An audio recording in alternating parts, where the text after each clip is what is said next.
Hey y'all, what's up? How's it going? We are back, and I'm happy you're here to join me and one of my best friends, Chas, in Western Australia on the most beautifully disastrous road trip we have ever been on. That might be a little bit dramatic, but so many things went wrong. Good morning. It is our very first morning in the tent in Australia. I had the worst sleep of my life. We didn't get to sleep in like one of those really glamorous like Australian camp spots that you see. We slept right here on the side of the road, and there's a lot of truckers that go by, and Chas slept through them all, but I really thought that they were all hitting our car. We're gonna keep driving. We are sending it all the way from Perth to Broome, and we got about 14 hours ahead of us today. Let's get to driving, and I'm gonna take a real solid nap in the car.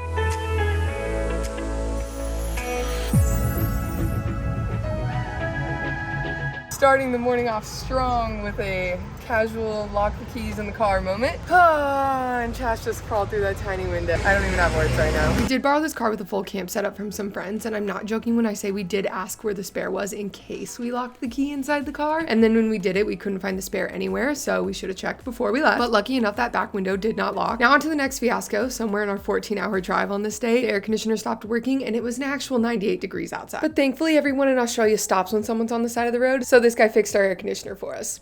It has been one heck of a start to a video, you guys. I don't think there's ever been so much chaos, like just out of our control chaos, but we got the air conditioner fixed. That's what happened. It went out.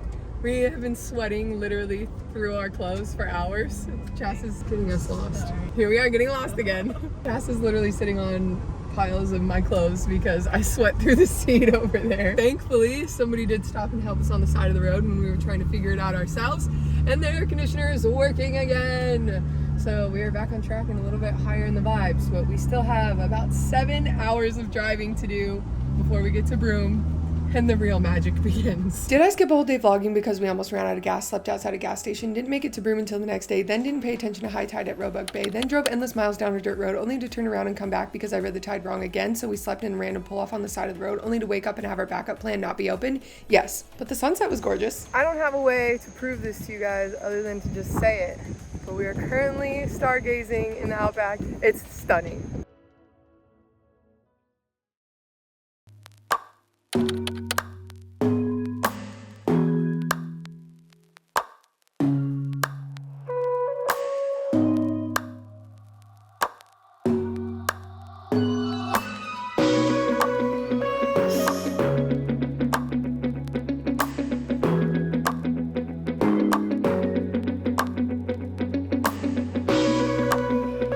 Well, you guys have just seen some very beautiful moments from James Price Point and Roebuck Bay, and I'm just gonna be real honest. You guys already know that the start of this vlog was a little bit messy. It just got messier for the last 24 hours.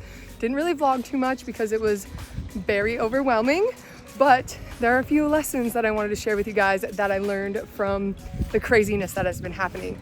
If you're going to do a van life road trip, travel whatsoever in a vehicle through Western Australia, first of all, just expect every chunk of road trip that you go on to be at least an hour or 2 hours longer than you anticipated. There's absolutely no services for miles and miles and miles out there in the middle of nowhere. Like, you were truly in the middle of nowhere. Second, the sun is out of control hot here. I've never been sunburned so fast in my life, so please come prepared with sunscreen.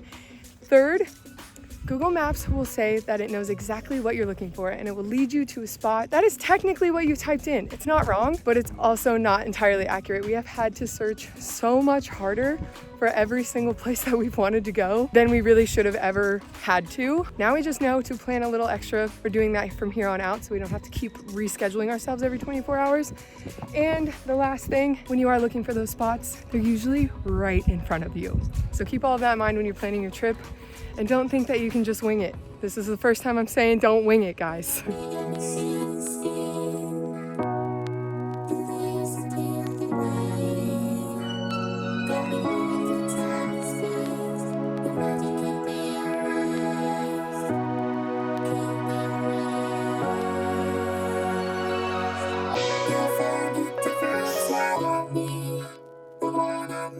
Something we did zero research on, again, was showering while we were going to be living out of a car.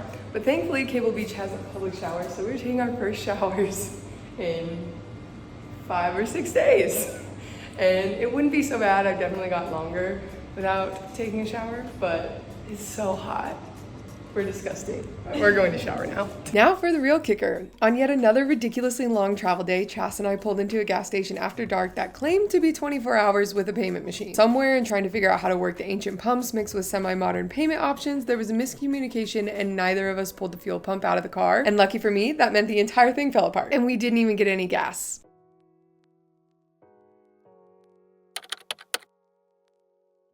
First time driving in sand. Yes, we got this. I'm nervous to go up this hill. Yeah, I'm gonna say a little bit of momentum going down the hill and then Wait, we have to go up that Oh, hill? no. Yeah, it's gonna bend and go to her. I was like, Okay. ah! I literally was like, there's no way. Crushing it. Yeah, this is easy. Yeah, we got this. What was I Cruising. worried about? Ooh, we're gonna get to this reef. This is supposed to be the best reef in this area. And we literally just went and bought fins. Oh, that's so pretty. Wow. Yeah, let's go get in that water right riggedy now.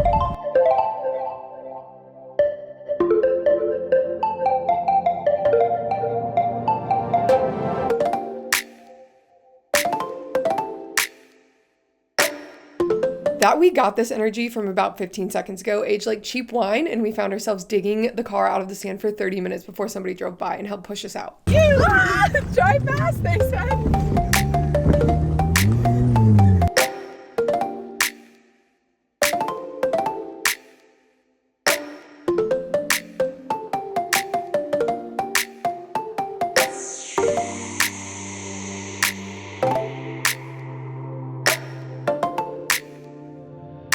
Call children ankle biters. Okay. Bottle-o. Bobolo? Bottle-o. Bottle-o. Bottle-o. Okay. It's a liquor store. Fair dinkum. Say that again when I look at you. Fair dinkum. Like true or like right on taxi company. Yeah, We learned that at the unfortunately. grocery store. That's a bell pepper. This is where it gets confusing. Okay. Arvo is afternoon, but avo is avocado. And that's just not even fair because they're bad with their R's as it It's is. so bad. They sound the same.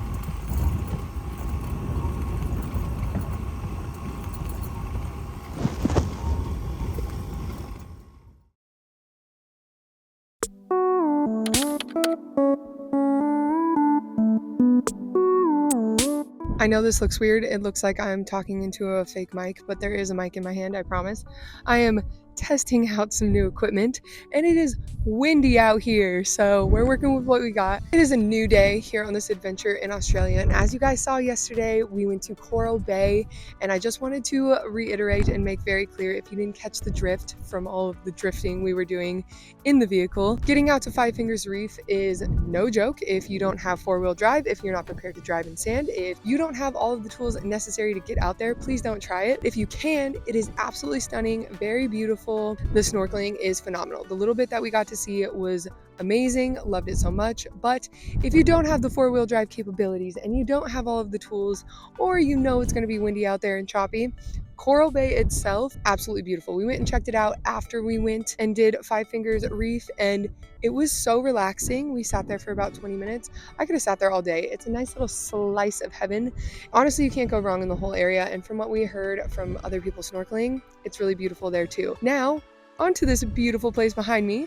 We are at Big Lagoon, which is about 4 hours south of Coral Bay in Shark Bay. There are so many different little nooks and crannies and islands and beach hopping to do around this area. You could spend weeks here. It is beautiful. We are currently waiting for the tide to go down so we can see the beautiful sandbars and little rivers coming up and around the peninsula. So let's just cut to some really rad drone footage of that situation.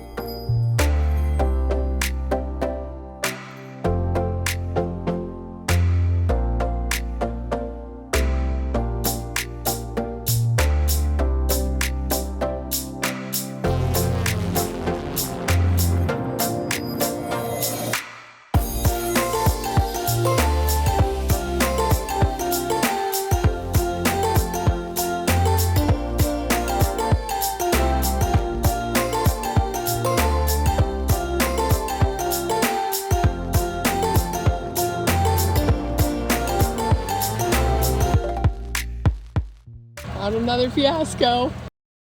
Why? Where did it go? We literally can't. Oh, it's the grasshopper. It's the grasshopper. The whole time. Ah! Well, when the door breaks, is that better? Yes. All right, let's go.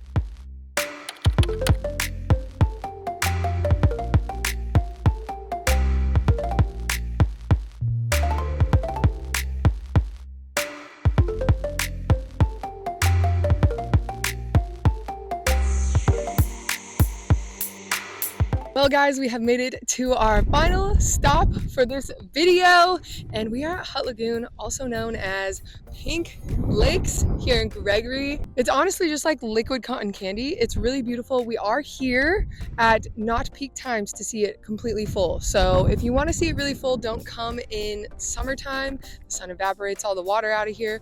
But if you're coming any other time of the year, it's going to be so full and beautiful. It can be purple, it can be a few different colors, but pink is usually the standout one.